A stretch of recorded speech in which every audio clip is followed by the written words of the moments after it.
So Indiana Jones and the Dial of Destiny has now opened up in theaters. It's had its first opening weekend, and it's a disappointing result, coming in at about $60 million opening weekend. Now, in the grand scheme of things, a $60 million opening weekend for most movies would be considered pretty good.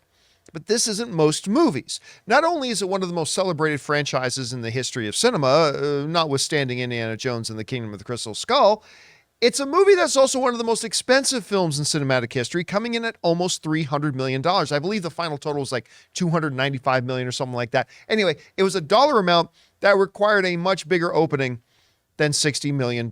Now, the trouble really began back at the Cannes Film Festival, because prior to the Cannes Film Festival, there was a lot of positive energy, a lot of buzz. Every time I'd be in a movie theater and the Indiana Jones trailer would play, that trailer would always get the biggest pop. But then Cannes happened. They took the movie to the Cannes Film Festival, and it got, well, let's just call it bad reviews from a lot of the major outlets who saw it, and it ended up coming out of Cannes instead of like a 90% critic rating, which is, I think, what the studio's hoping for. It came out of Cannes with a 50% critic rating. Now, at the end of the day, it turns out most people generally like the film. If we look at the meter here, we've got a 68% critic rating. So it's gone up from 50 to 68, so just shy of 70%. That's a big improvement over the 50% it was at. And out of the verified ratings, by the way, on Rotten Tomatoes, it says verified audience ratings. That means it's people who have they've confirmed actually saw the movie. 88% of the audience liked it. Now, it doesn't say they loved it, but at least 88% of the audience liked the film. So generally speaking, it's a liked film. I liked the film, but I had several major issues with it. That puts it at my number 4 all-time indie film, only above Kingdom of the Crystal Skull. I put it behind Temple of Doom and the original Raiders and Last Crusade and stuff like that. But $60 million opening weekend, this isn't good.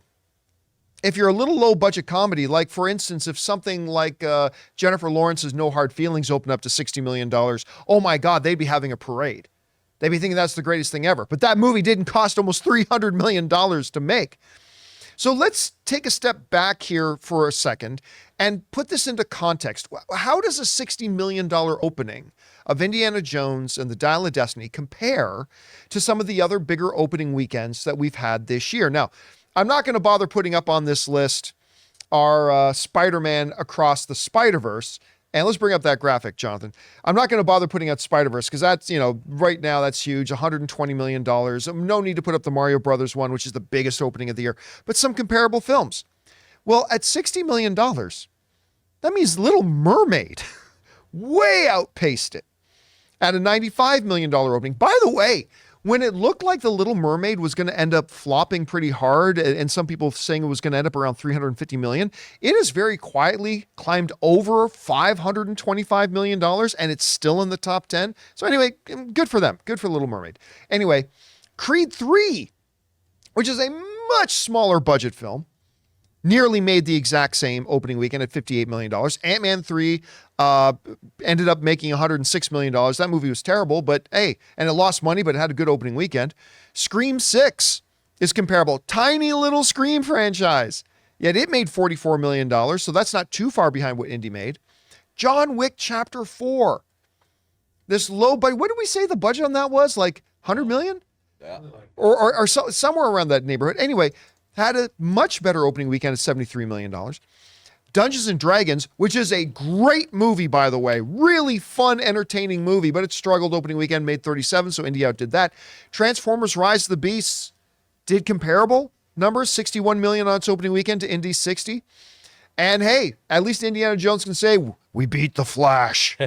They beat the Flash at $55 million, but still, that gives you a kind of a sense of where it's sitting. And when you are one of the most celebrated film franchises of all time, and when you have that production budget of nearly $300 million, a $60 million opening just won't do it. The fun fact for you, John, how much do you think all 4 John Wick movies cost? Altogether. Altogether, the cost? The budget. $400 million. Not even that. Yeah. Not even close? How much? Well, the last one was 100 million. The one before it, 75 million.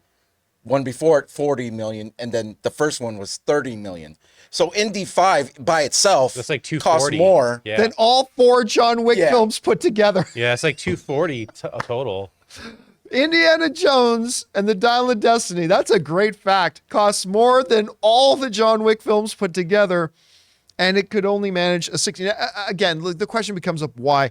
I've been talking about on this show ever since the Cannes news came out, that once the words start coming out from Cannes, and it was very mixed to negative, I've been saying on the show for weeks, you could feel all the wind go out of the sails, out of all the buzz and all the momentum that Indiana Jones had. I mean, it was just gone. And I think about 3 or 4 weeks ago, Jonathan, we did an open mic called How Bad Will Indiana Jones and the Dial of Destiny Flop? Right. We did an entire video about it. Right. And we were saying at that time that it was probably going to come around 60, and 60 is exactly what it came in at. And it's really too bad. I mean, again, especially since the movie isn't all that bad, but it's not great either. Some big glaring weaknesses. We want to take a second to thank the sponsor of this video, HelloFresh. With HelloFresh, you get farm fresh, pre-portioned ingredients and seasonal recipes delivered right to your doorstep. Skip trips to the grocery store and count on HelloFresh to make home cooking easy, fun, and affordable. And that's why it's America's #1 meal kit. And HelloFresh gets it. You want options when it comes to what you make for dinner, not just the same old thing all the time. And that's why they offer 40 recipes to choose from every single week. So you'll never get bored and can always find something new to try and love. And when you need dinner fast, don't just call for delivery. Think of HelloFresh. Their fast and fresh recipes are ready in just 15 minutes or less. Plus, HelloFresh is 25% cheaper than takeout. Ann and I are both working professionals, and so whenever it comes to dinner time, we're always struggling with whether we should get takeout. But with HelloFresh, it makes preparing dinner together fun, easy, delicious, and nutritious. We absolutely can't live without it. So guys, right now, go to HelloFresh.com/Campea50, that's Campea50, and use the promo code Campea50 for 50% off plus free shipping. That's HelloFresh.com/Campea50 for 50% off plus free shipping. HelloFresh, America's #1 meal kit. Anyway, guys, question is for you. What do you think about this? Indiana Jones and the Dial of Destiny, which, 6 months ago had a lot of buzz and energy going for it, basically made the same opening weekend as Creed did and Fast X did and The Flash did, but came under movies like Little Mermaid, Ant-Man 3, John Wick Chapter 4. I mean, it's got to be considered a huge disappointment for these guys. Do you think it could have some legs? I mean, doesn't have any major competition against it this coming weekend. I mean, we got Joyride, which is one of the best films of the year, but I don't think that movie's going to make a lot of money. Do you think maybe with the positive upswing from audience ratings, critic ratings, stuff like that, do you think that could get more people out there? Or do you think, nah, this was its shot. Opening weekend was its shot and it missed it. Whatever you guys think about this whole situation, jump on down to the comment section below and let us know your thoughts. Hey guys, thanks for checking out our video. Make sure you do all the standard stuff. Subscribe to the channel, click the thumbs up button, leave a comment down below. But remember, we do a daily show as well that you can find on your favorite podcasting app of choice. The John Campea Show podcast. Find it on Apple Podcasts, Spotify, or your favorite podcasting app of choice.